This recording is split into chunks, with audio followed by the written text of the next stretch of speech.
On the morning of the 21st of October 1944, the battle group received orders to retire to Turkey. In the meantime, the Russians had recaptured Mezotur. Hauptmann Fromm had gone there with one company and immediately become involved in heavy street fighting. At the same time, I had occupied myself with the recovery of the panzers at Turkey, which were not to be allowed to fall into enemy hands. Our Tross had been here the previous day, following our forward thrust, and had been attacked by the Russians and suffered casualties. As a result, 3 Company had its first death in Hungary, in addition to which I lost my 1-ton tractor and a lorry, a serious loss. I was now attempting to save what I could from these vehicles. In the afternoon, I was summoned by the commanding officer, who was still in action with 1 company at Mezotur. In the short time that the Russians had been able to occupy the town, they had even managed to install a 76.2 mm anti-tank gun in a church steeple. Here, for the first time, the Abteilung experienced the American 76.2 mm anti-tank gun with tapering barrel, which could penetrate the frontal armour of the King Tiger. The commanding officer told me the new plan. The whole battle group was to move out under cover of darkness to Torok-St.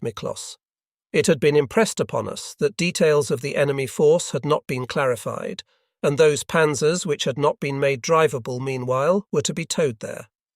Because most of the operational Tigers would be needed, this time the 24 Panzer Division motorcycle-borne infantry would lead the formation. The Tigers would be placed in the first third of the long column in order to be swiftly available in an emergency. Swiftly, that is, after first casting off the Tigers they had in tow. Since it would only be possible to move by night, the distance to be covered would not be great, and everybody hoped that the Russians would prefer to sleep. By the early hours of the 22nd of October 1944, we were about 15 km from Torok-St. when the order came suddenly, "All stop!" I went on a further 5 kilometers without running into any opposition. Our own reconnaissance had reported strong enemy forces on the left flank, however. The hope of reaching Torok-St. without having to fight now evaporated. The Abteilung developed its attack, led by the 5 panzers of my 3 company, with 1 company behind it. The weather was cold and misty.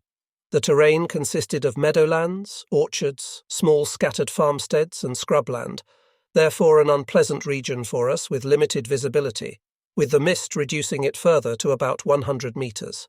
After 2 km, we saw the first Russians. Those not immediately mown down ran headlong for cover through the mist, leaving all their weapons and equipment behind. My company drove in a single file with about 50 m between each panzer. Suddenly I saw before me, appearing out of the mist, a gun in an emplacement. At the same moment my panzer received a hit to the turret which knocked us senseless. The gun was still not able to fire following the hit at Turkey, and I had not changed panzers because I did not want to burden another commander with a panzer that was not fully battle-worthy. In any case, as a company commander, I preferred to lead from my own panzer and not be constantly involved in shooting. Immediately after receiving a second hit in the Seitenvorgelege, drive sprocket for the tracks, on the right side, and then another on the left side, we were immobile and defenceless, and only waiting now for a hit to penetrate. Finally, our neighbouring panzer grasped our plight and destroyed the Soviet gun. We saw afterwards that it was a 105 mm howitzer firing over open sights. Our frontal armour had torn, and a large hole appeared in it, but the shell had not gone through. My other panzers had also come under heavy caliber fire, and we had several damaged vehicles. We broke the resistance, however, but because the ground we had won could not be occupied, my panzer, which was no longer drivable, had to be towed away by 2 others. In the afternoon we linked up with the other elements of the Abteilung at Torok-St. My the thread platoon, which had got lost on the rail transport before the attack began, had reappeared. It had been attached to another attack group which had headed for Kenderes. It was a heavy blow for me that Lieutenant Wagner, the platoon commander, was so seriously wounded that his left arm had to be amputated. On the 23rd of October, the advance, which had meanwhile lost its purpose through changes in the overall situation, was broken off. The 3-day advance in which we had been attached to 24 Panzer Division had not changed the outcome of the battle for Debrecen, which fell into Russian hands on the 21st of October, although it probably delayed the Russian thrust into the rear of Army Group Wola, desperately fighting its way from eastern Hungary to the Theiss. My non-operational panzers were towed back to the workshop, working flat out at Jasivani. Every company was naturally keen to have as many panzers operational as possible. There was a healthy competition between the companies, and especially between 1 company and 3 company, where the constant rivalry extended as to which of the 2 could knock out the most enemy tanks. Those of ours still operational were divided up over the next few days into several small battle groups positioned either side of Szolnok to protect the bridges over the Theiss, and we held a bridgehead at Szolnok too. The Russians were very fast-moving and often disappeared at the sight of our King Tigers. Meanwhile, the rainy season had set in and it poured down. One might think that a panzer was watertight. On the contrary, water always found its way in. Because movement in the panzer was very limited by how cramped it was, if it rained all day, it was very unpleasant inside. Constant drips falling on your head or neck could drive you mad. The Russians had established their first bridgeheads across the Theiss.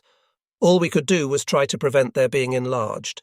These operations on the Theiss were frustrating because one rarely had successes, but had to always be operational, expecting an enemy attack.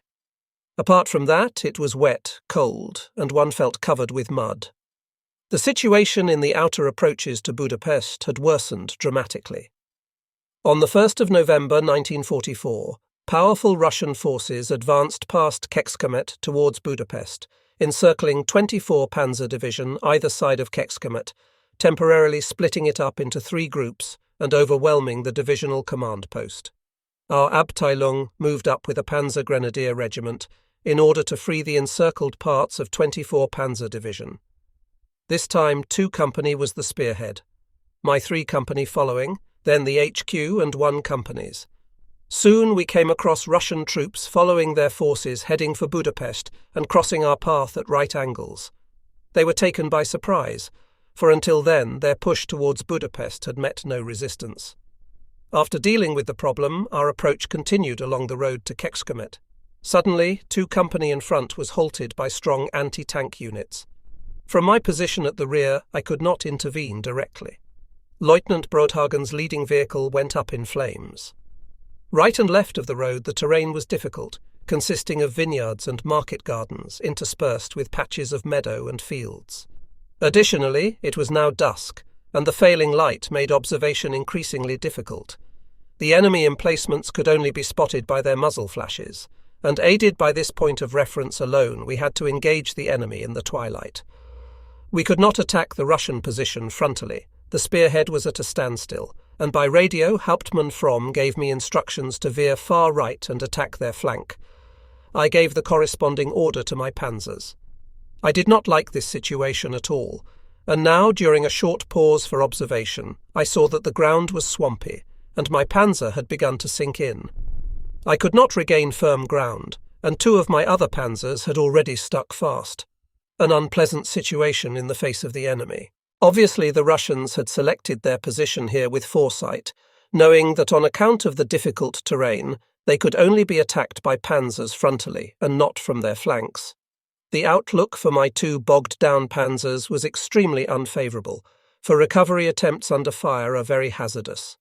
Finally, 2 hours after darkness fell, we managed to get both of them free. This may be easy to describe on paper, but how many setbacks we experienced in the recovery of these weighty colossi, how often the hawsers had to be reattached, how often they parted, how often an almost salvaged panzer slipped back into the morass. That was truly hard work. Now I had all my panzers on a firm road surface again. Meanwhile, assault troops from the Panzer Grenadier Regiment had cleared out the remaining pockets of resistance. Most of the Russians had pulled out beforehand. After that, we re-established contact with the encircled troops at Kecskemét and brought them out to be left behind our lines. We had completed our mission and relieved the division, but the Soviets were still heading for Budapest with no opposition. We had to disrupt them by attacks on their flanks. I had hardly a moment's peace, for suddenly my VW arrived with my driver and Feldwebel Grohmann from the orderly room. The latter was conscientiousness personified. He had worked out where I was by reading the daily battle report to Abteilung. It often happened that he would show up at totally impossible places. At midnight I dictated my own battle report to him, and whatever other company clerical work was outstanding. The paper war and the many deadlines for submitting reports were really tiresome. Were they absolutely necessary? Grohmann was relieved during the night by the Spies, Hauptfeldwebel Müller, who brought up the company's mail and usually whatever special allowances he had managed to get hold of, such as chocolate, smokers' requisites, wine, or at least something that the other companies did not have, and which gave special pleasure to men in the field. Here again there was a certain rivalry between the companies. The third man to appear was the leader of my repair group, Oberfeldwebel Grossmann. He was probably the most important amongst the company's working sergeants. He was always on the spot with his repair team, ignoring any danger and achieving little short of miracles. That particular night, too, he turned up suddenly to inspect the panzers for damage. He was a resourceful man and could carry out the most complicated repairs on the spot if the panzer couldn't be brought to the workshop immediately. All the credit for the company always having so many panzers operational was his. It would often be the case that he and his people had to work under fire, and often in extremely difficult situations. The remainder of the night passed quietly. There is much I could tell about the operations, successes, and losses which we had in these days. In the last few weeks, we did not have a single rest day and no time for technical work. The panzers had covered between 400 and 500 kilometers and were in urgent need of maintenance. Because nearly all panzers had held up well so far, the moment finally came when almost all couldn't go on. For the massive crop of breakdowns, failures, and stoppages which now occurred, the available recovery units were simply not sufficient, and the still drivable panzers had to be pooled for towing duties. The most important thing now was to restore general operational readiness. In the following days, the Soviets achieved a breakthrough, advancing almost to the outskirts of Budapest. They reached the outlying suburbs and then stopped. On the 5th of November, the Abteilung was mentioned in the Wehrmacht bulletin. In the area of western Hungary, Tiger Abteilung 503 under Hauptmann Fromm has performed outstandingly. We now lay at Godolo, a good distance from the front line. I had beautiful quarters at the home of a former captain of a Danube steamer. At last I could have a proper wash, change my underwear, write home in peace and eat more comfortably.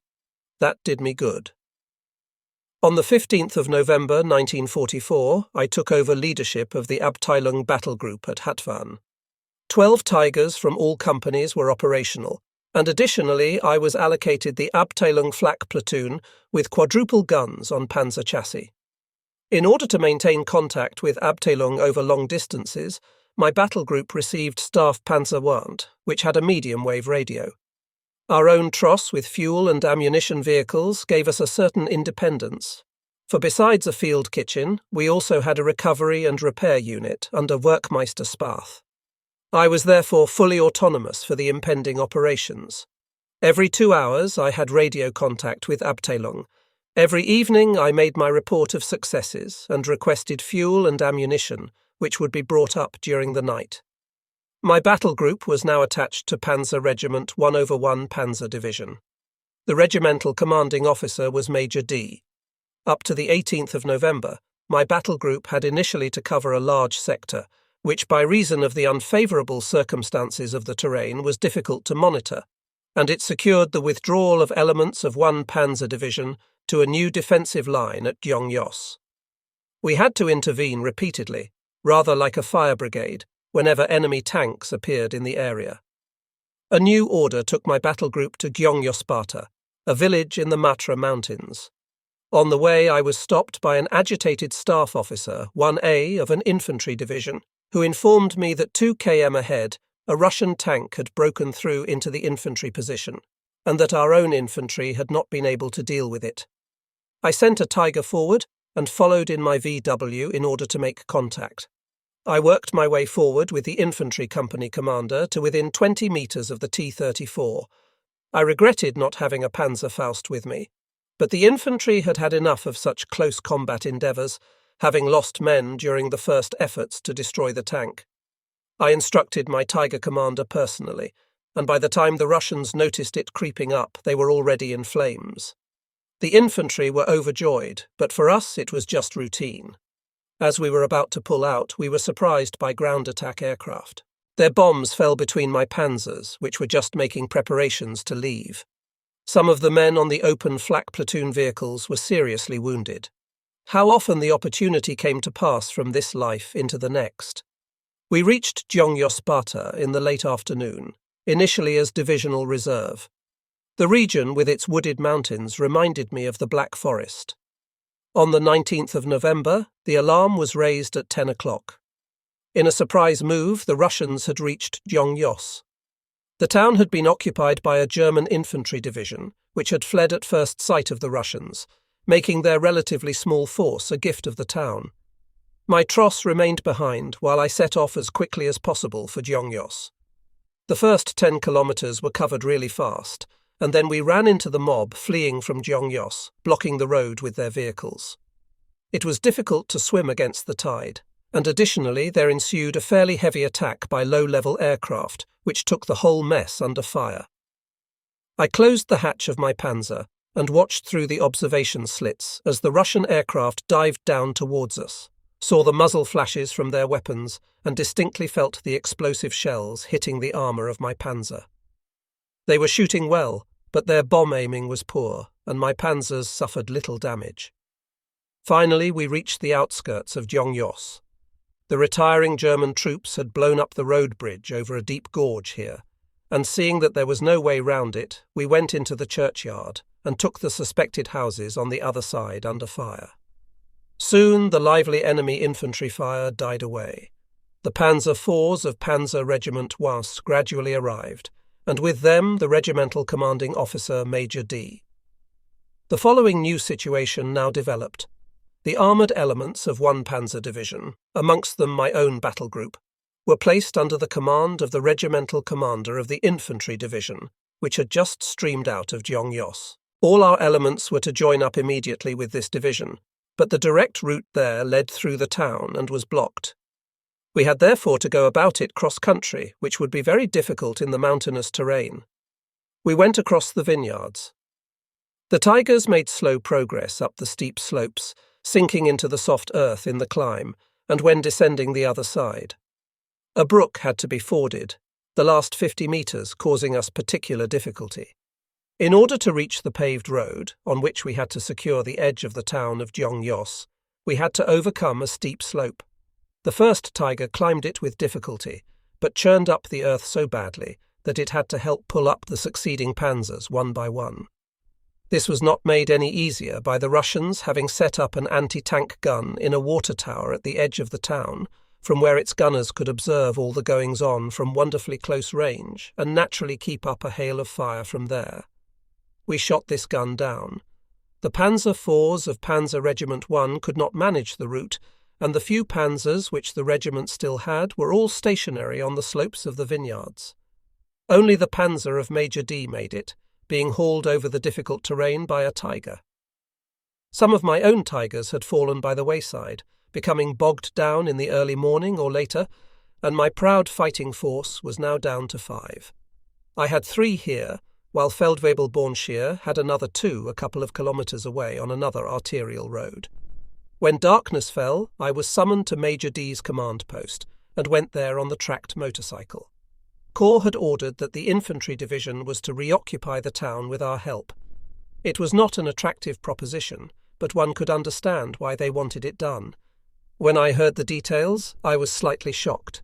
It was ordered that we were to attack by night in 2 groups on 2 different access roads. The right group under my command consisted of my 3 Tigers, 6 or 7 armoured personnel carriers, armed with triple heavy machine guns, and about 100 infantry. Oh my God, when I saw the infantry.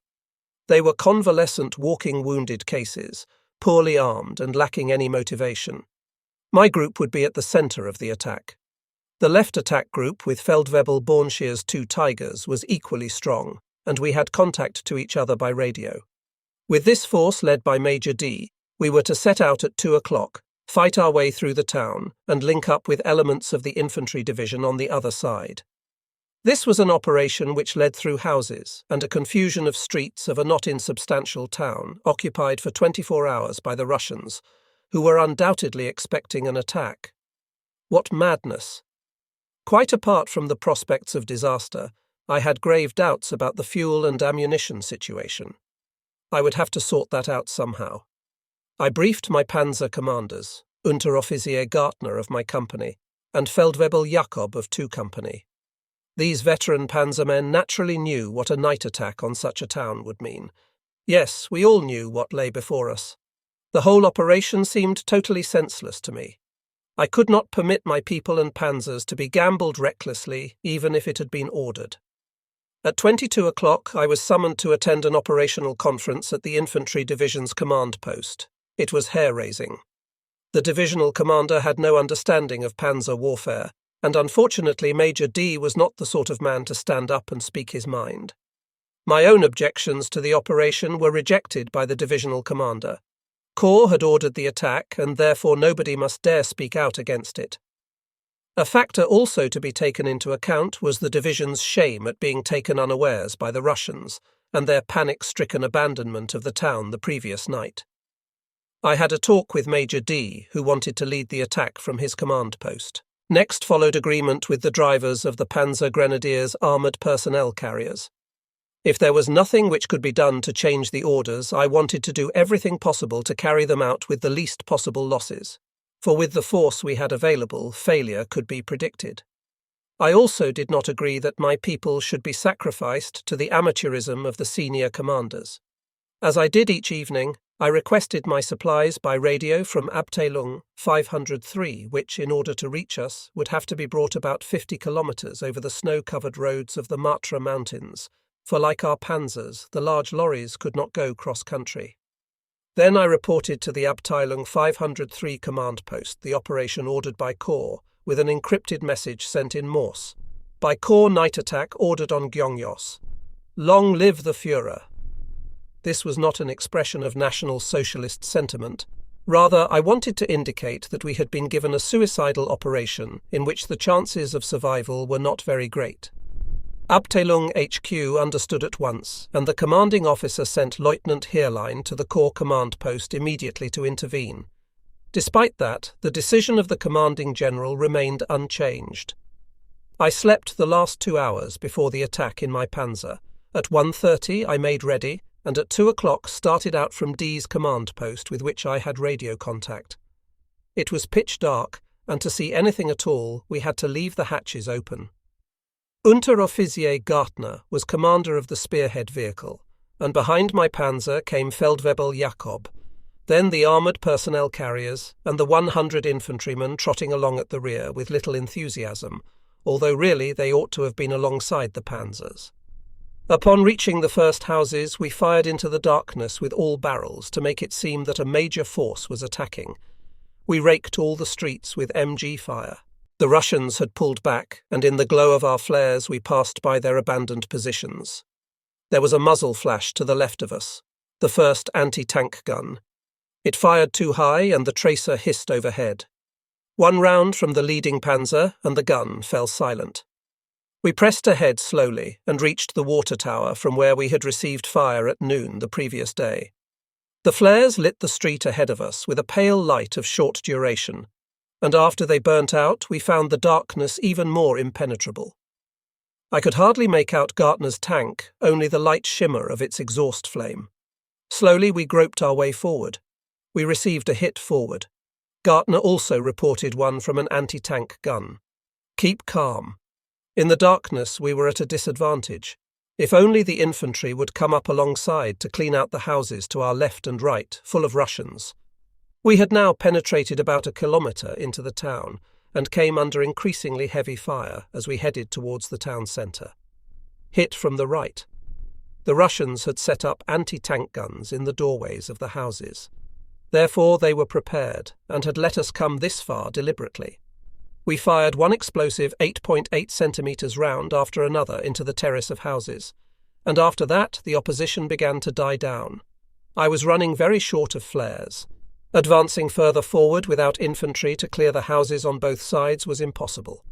Therefore I called a halt until the infantry caught up a bit. Armed with a submachine gun, I dismounted and hurried back to the armoured personnel carriers and collected up all the flares they had before continuing further back to the infantry. Finally, I found their commander, an Oberleutnant. He was helpless and had no control over his men. Then a brave Unteroffizier arrived with a group offering to at least clear out the houses either side of the panzers. Upon entering the first courtyard, the Unteroffizier in the lead, he was hit and fell dead. At the same moment, the infantryman disappeared, and I stood there utterly alone. A flare fired up by the leading panzer sank down slowly, and suddenly I saw a Russian anti-tank gun no more than 2 meters away from me. How easily that could have all gone wrong! Now the grenadiers had to leave their vehicles. Armed with submachine guns, hand grenades and Panzerfaust, they forced their way into every house and in bitter fighting occupied the buildings either side of the panzers. We pressed forward into increasing Russian resistance. There was a crossroads ahead which we did not like the look of. If the Russians were so well prepared this far, what might they have got in position up there? The grenadiers were coming no further, and then we came to a standstill once more. My radio connection to Major D was worsening, and in any case all I was getting from him were orders such as, "Keep attacking." They really needed to come up and see the situation for themselves. I got out again and returned to the command post in an armoured personnel carrier. Major D was amazed that we had progressed as far as we had, for he was as doubtful as I had been about the sense of the operation. I explained the situation to him and made it clear that there was no purpose in going any further with it, because the Russians were well prepared for us, and we could not clear out the whole town with our small battle group no more than 100 meters long. If the Russians had been deceived as to our size and had bolted, like our infantry the day before, then the operation might possibly have succeeded. I received his order not to continue the attack, but to hold my position. With that, I hoped to prevent further losses and drove back. The grenadiers and infantry were now put under my command. I had the nearby streets cleared, but the Russians were still holding the houses. Dawn was breaking. I could see the crossroads 50 meters ahead of me. With more daylight, our situation became less favourable. We observed the road in front of us, the houses, doors, windows, roofs. Behind them all, Russians tucked away in hiding. If one raised his head carelessly out of the panzer, a bullet would come whistling by. One had to take the greatest care possible. Suddenly I saw a man emerge from a house and go towards the leading panzer. He was walking slowly, and I thought he was a civilian. I signalled him to approach me, and the man threw a hand grenade which he had been holding concealed, and before I could fire he had disappeared back into the house. Now the grenadiers came under submachine gun fire from the rear and had to evacuate the houses we had occupied. The Russians had got behind them over the backyards. There was no denying they had guts. During this mess I received a radio message from Major D. "Advance again." Were they totally nuts back there? I requested that the message be repeated before I acknowledged it. To keep attacking forward was pure madness, for the Russians were simply itching for us to draw up to the crossroads. To refuse the order meant a court-martial, also out of the question. I found an intermediate solution and had the 3 panzers rev their engines furiously, and then opened fire with all barrels so that the noise of battle would be heard at Major D's command post. After that, I reported that it would be impossible to cross the intersection. Meanwhile, we had come under increasing pressure, receiving Molotov cocktails from the roofs and satchel charges from windows and doorways, while Russian assault troops were working their way towards us. Unteroffizier Gartner reported that he had damage to a track. Woe to him who lost a track here.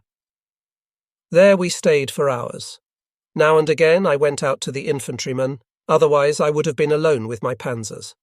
What we were doing here was lunacy. Whatever could be the purpose of holding this area of the town? My thoughts regarding the higher command were not edifying. I was just getting back into my panzer when the Russians attacked. They had worked their way up to the left and right of us slowly and suddenly opened a hail of fire on the poor grenadiers. These were forced to dismount and suffered heavy losses doing so. Russian assault troops were also sneaking up through the side streets. In order to seal off these approaches, I had the triple guns brought up. Then finally came the order to pull out. It was 14 o'clock, and we had held this position for 12 hours. I covered the withdrawal with my panzers, and by now there were also Russians in what had been our rear. We rolled slowly out in reverse, firing at anything that moved. With that, the attack ended. So far as I remember, it was the only one in which we were unable to fulfill our assignment. After we had re-ammunitioned and refueled, my people rested for a while. I received new orders from Major D. Previously, he had invited me to dine with him, and the cognac did wonders for my nerves. So now we could get on. I had a difficult new assignment to carry out. During the night, 2 Tigers recommissioned by the repairs group had attempted to fight their way through to me. 1 Panzer Division had meanwhile discovered a route capable of use by tracked vehicles. After fording a river, one of the Tigers had become hopelessly bogged down in a sunken road. I had to retrieve this vehicle. I also had to lead my battle group back to Gyeongyo-Sparta to form the 1 Panzer Division Reserve. More bad news arrived. While on the way to me the previous night, Lieutenant Rambo had had an accident with the tracked motorcycle and had been taken to a military hospital. Now I had no officers in my company. The Abteilung already had 8 lieutenants out of action. Before night fell, I borrowed an amphibious car from Major D and drove off for the position where the Tiger had sunk in. The car had all-wheel drive and was especially cross-country capable. It would be hard to believe the condition of the road, bottomless mud, over which even the amphibious vehicle made poor progress. We had to get out and push over a number of stretches, and so the journey took hours. Night fell, no moon. We drove without lights, and were no longer sure whether we were in front of or behind the Russian spearheads. There was no static front line, and nobody knew the whereabouts of friend or foe. Now and again we stopped and switched off the engine, listening out for the sounds of tanks or other vehicles. One always had to be aware of every possibility. Finally, we got to the bogged-down Panzer. The crew was working feverishly, but the recovery was unimaginably difficult. 1 Panzer alone would not be enough. We forced the tracks off, tried everything possible, but the Panzer would not budge. I drove back to request 2 Panzers to assist. I fetched recovery platoon specialists from Gyeongyo-Sparta. On the way, I reconnoitred a better route there. We drove steeply downhill over narrow vineyard paths, and on the other side, steeply uphill, forded small brooks, and went through villages long since abandoned by German troops. The local people looked at us with frightened eyes, thinking at first that we were Russians. Back at the recovery compound, I drove out with a 1-ton tractor, which was superior to all other vehicles in cross-country mobility. Gradually the recovery progressed, and I could see that the Panzer would eventually come free, my only worry being that the Russians might not allow us the time to complete it. Finally, the remaining elements of the battle group could now set off by the newly reconnoitred route for Gyeongyo-Sparta. I kept 2 Tigers with me for recovery work. I gave orders for any bogged-down Panzer to be prepared for destruction, and drove back to 1 Panzer Division command post to report that elements of my battle group were beyond our lines, and that the way back had to be kept open for us at all costs. Therefore, division could not yet move out to Gyeongyo-Sparta as planned. Returning to the site of the casualty, I re-established radio contact and was informed that the recovery had been abandoned and the Panzer destroyed. The story here was that the bogged-down Panzer had finally been hauled free and was being prepared for towing when the first Russians appeared. The towing hawser was attached while under fire. The Russians had not yet got to the Panzer when it slipped back and stuck again more firmly than before. Salvage was now out of the question, and with great difficulty the hawsers were removed, and the Panzer set alight by gunfire. The salvage teams set off on the 10 km drive through enemy-occupied territory, or at least no man's land. I went to meet them with 2 Tigers in order to assist if necessary. Eventually we reached our own front line, which lay about halfway between Gyeongyos and Gyeongyo-Sparta. Here a new defensive line had been established by 1 Panzer Division, and everybody now awaited the advancing Russians. My battle group moved into quarters at Gyeongyo-Sparta, and the repair group immediately set to work. Next morning, the 21st of November 1944, a number of panzers were returned to us from the workshop. My fighting force now consisted of 10 panzers. At Gyeongyo-Sparta, each crew had been allocated a house, and I had set up my command post in the well-kept quarters of the parish priest. Abteilung sent me Lieutenant Furlinger, so that I no longer had to do everything myself. In the other rooms of the command post were lodged the runners and the radio-equipped armoured personnel carrier of the reconnaissance platoon, via which I had contact with Abteilung, was parked in the courtyard. In the afternoon the alarm was raised and the Russians attacked. We were lucky and knocked out 9 of them, some of them while stuck fast in the boggy ground. That evening we were all back in our quarters celebrating. There was wine in the parish cellar and every house had wonderful fruit. For the evening meal my crew prepared a goose. Next morning I sent only 2 panzers ahead on lookout duty. They had to report the situation to me hourly. Everybody else could rest. I frequently went to the divisional command post, also at Gyeongyo-Sparta.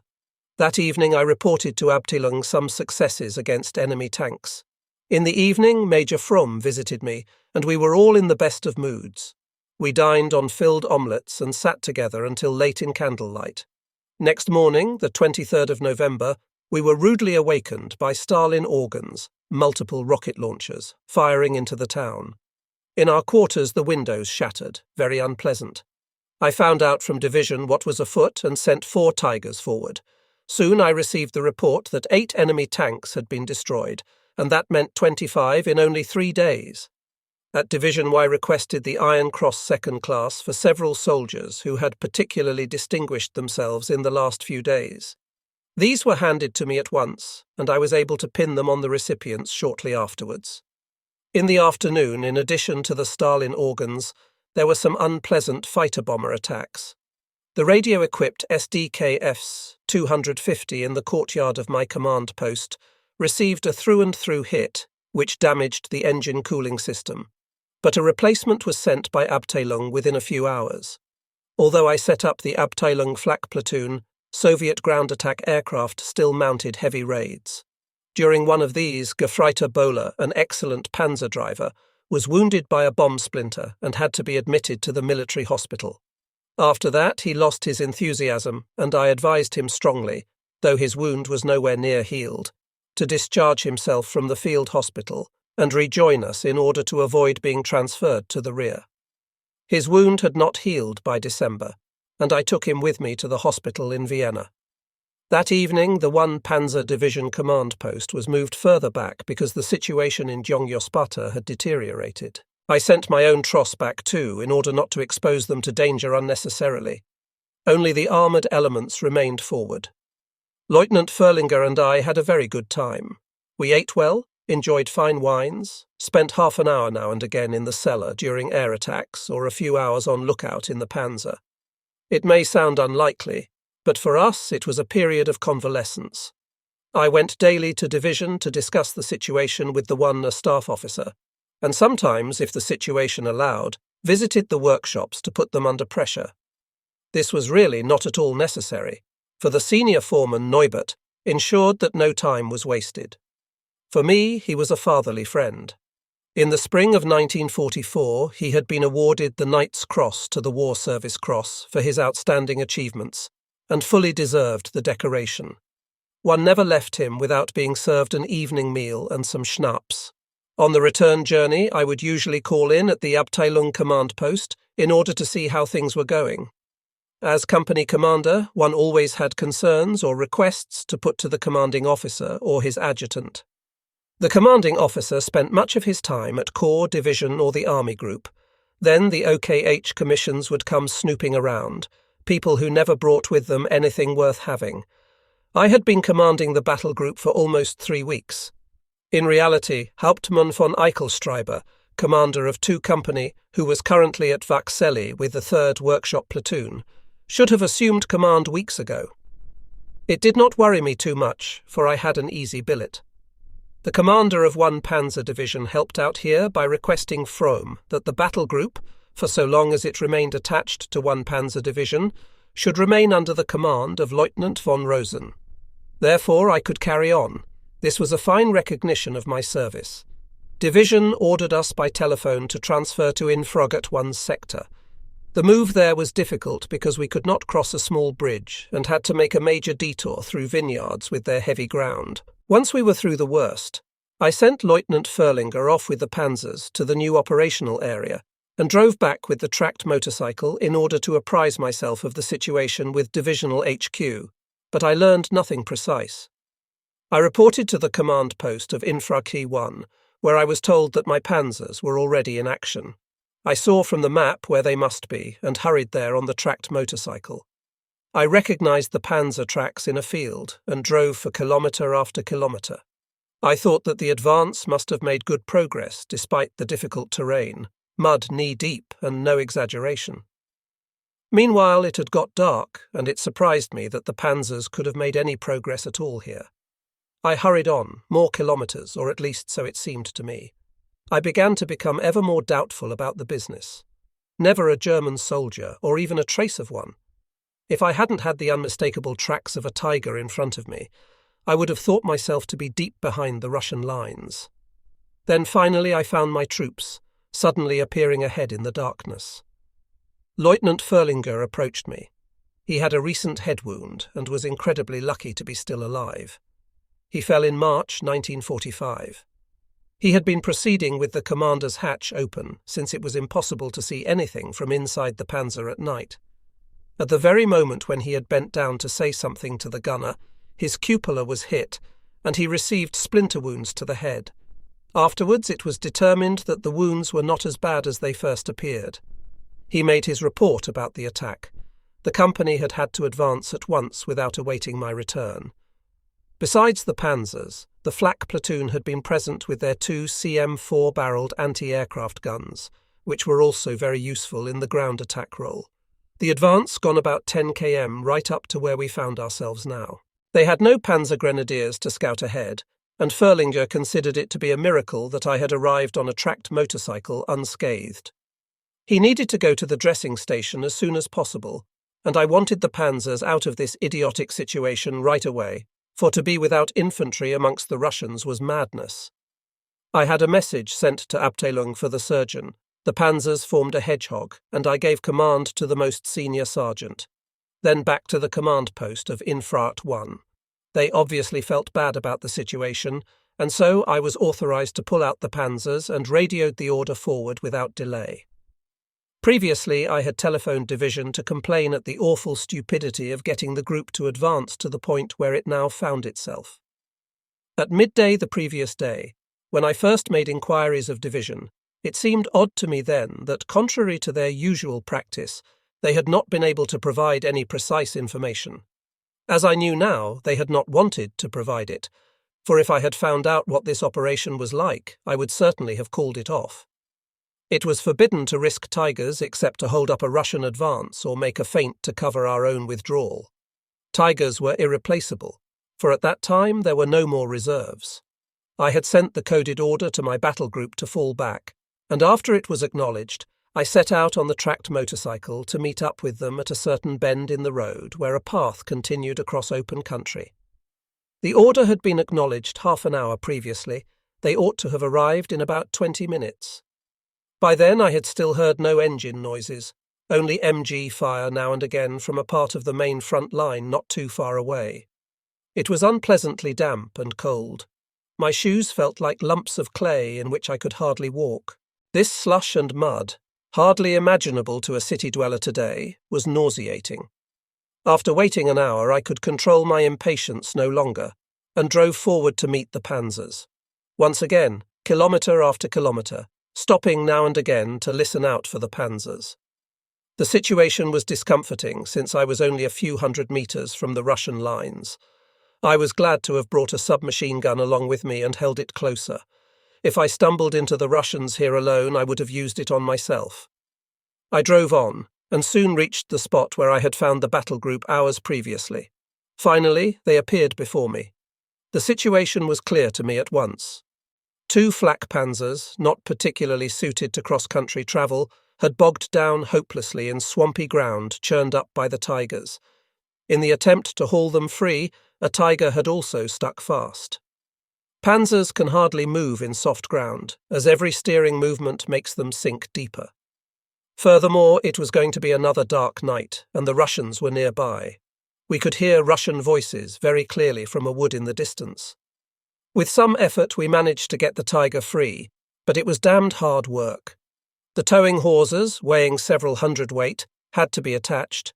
Every coupling chain was heavy, some couldn't be moved, and the mud sucked our feet down. Finally, all hawsers were attached, the panzers got ready to pull, and the great moment arrived when both harnessed panzers would heave together on the word of command.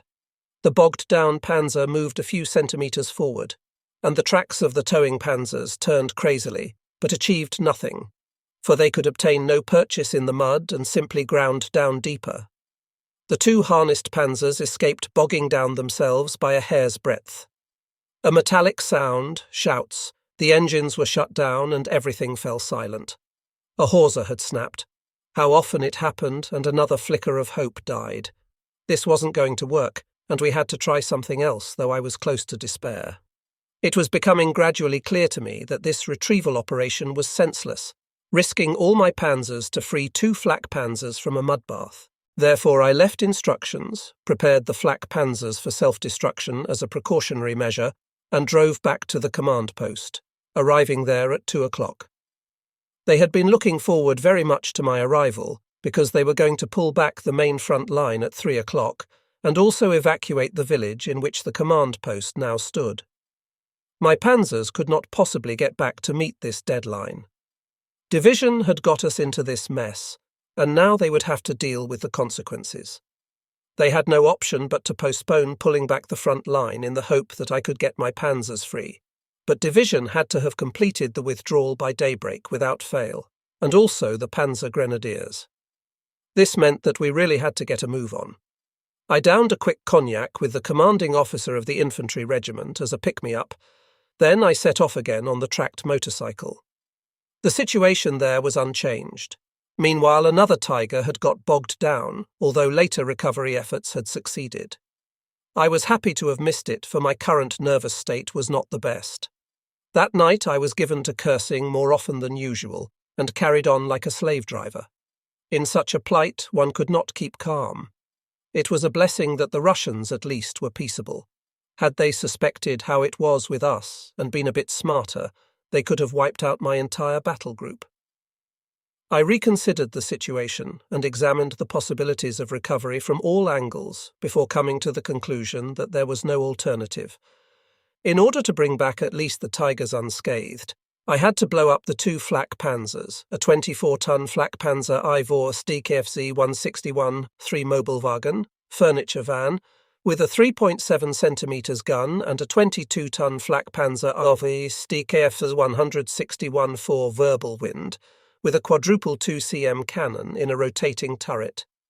It was not an easy decision to make, and I had to submit to a thorough inquiry later when Corps and the Army Group received the reports of their loss. At daybreak I reached the village with the command post, and received the order to transfer to Jobagi and report there to the command post of an SS division. I led my battle group back the 15 km, feeling wretched. Such a night was harder on the nerves than a heavy panzer attack. It was incidents such as these that gave panzer men grey hair. I reported to the SS division. They did not make a good impression on me. We were provisionally the divisional reserve and moved into the village. I telephoned Abteilung and reported the night's events. We began the most thorough maintenance work on the panzers, outstandingly supported by Foreman Spath. Somewhat later, I drove to Abteilung and had coffee with the commanding officer before heading back for a sleep, taking with me Lieutenant Koppe, who had been returned to the company as platoon leader a few days previously. We got on very well together. A half-day's work ensued until everything necessary had been set in train. We had telephones connected, obtained maps of the new operational area, and dealt with the trivial matters. Then naturally Feldwebel Grohmann came forward, and we had to make out the operational report and see to more paperwork. The things people in the Reich got upset about. For the third time, a Feldgendarmerie report from Kassel against 8 men of my company, who on a job to the Henschel works there 6 months ago had ignored the sergeant of a patrol and failed to salute. In the German army, an NCO had to be saluted by a man of inferior rank. They were actually demanding that I punish these front veterans for such a trifle. This report went into the waste paper basket for the third time, but I was convinced that within at least 8 weeks I would receive an admonition. We were often burdened with crap like this, but sometimes there were important things amongst it all, and we had to have order. We were also receiving our field post again. Nothing happened for 4 days. The front here seemed to have calmed down. Another transfer order came in. I went ahead in my VW with my dispatch riders to sort out the quarters. This nest was not up to much. The farmstead had only one room with heating and was occupied by the men, great-grandparents, grandparents, mother and child of the family. There was nothing that could be done about it. At the end of November, we couldn't camp in the open and close up for warmth. Thank heavens our stay there was not long. Towards 2 o'clock on the 30th of November, a dispatch rider came from Abteilung with a written order. Abteilung moving to new operations area. Tracked vehicles will load on the train at Weizen, Wach. Lieutenant Kopper will lead panzer elements there. Moving out immediately. I had to report personally to the Abteilung command post, where I was advised of the new situation. After their heavy losses in the fighting east of Budapest in the last 10 days of November, the Russians had reorganized and shifted the point of their main attack effort to the southern wing of our Army Group South. They had crossed the Romanian-Hungarian border, protected only by weak Hungarian forces. Fünfkirchen, Pécs, had fallen, and there was nothing to prevent a quick Russian advance towards Plattensee, Lake Balaton. On the 1st of December 1944, the Russian spearheads had already reached Dombovar and Kaposvar, 80 km west of the Danube. By shortening the front line in the Hatvan area, 2 Panzer Division and 1 Panzer Division had been freed to oppose these Soviets' units. 23 Panzer Division had already reached the area south of Lake Balaton on the 30th of November, and with motorized reconnaissance troops were monitoring the Pécs-Peksvarad-Batazek area and the roads leading north from there. 23 Panzer Division had the objective of delaying the Soviet advance for as long as possible. Heavy Psapt 503 was now subordinated to 23 Panzer Division. Therefore, we had received our movement orders. Lieutenant Kopper had his job, and I reported at 3 o'clock to the Abteilung command post. They were all asleep there, and so I used a sofa for the same purpose. Next morning I discussed the plans with the commanding officer. I went with Fromm to the new operational area in order to establish contact and make inquiries, since it could well be my task to bring the battle group there. Our route passed through Budapest, where we had time to break our journey. In the Hotel Hungaria, we had a room with bath. How wonderful that was. In the evening, we ate at the Gellert. We had no food coupons, but Hungarians at the neighbouring table helped us out. I enjoyed the atmosphere and the friendliness of the people. We met acquaintances, some from our earlier time in Budapest, others comrades in arms. We sat at the bar for hours. Back at the Hotel Hungaria, I had a bath and then those wonderful beds. Next morning, the 2nd of December 1944, I drove via Stuhlweissenberg to Pinsheli, and one village further on found our wheeled tross already arrived. At 23 Panzer Division, I took in the overall situation. The division had a sector almost 100 km wide. It would only be possible to monitor it and fight delaying actions. A stop line was to be set up further on at Lake Balaton, where the Russian advance had to be finally stopped. At that time, the Russians were advancing 20 to 30 km every day, for there was nothing to stop them. Next I went to Corps HQ. Looking for the Corps, I arrived at Siofok, a charming bathing resort on Lake Balaton. Unfortunately, the stay there was not restful, because Russian tanks had made a surprise appearance in the vicinity and were expected at any moment. One could not say they had made a breakthrough, for there was not at that time a cohesive front line through which to break. Our defence was limited to holding strategically important points for as long as possible in order to delay the Russian advance.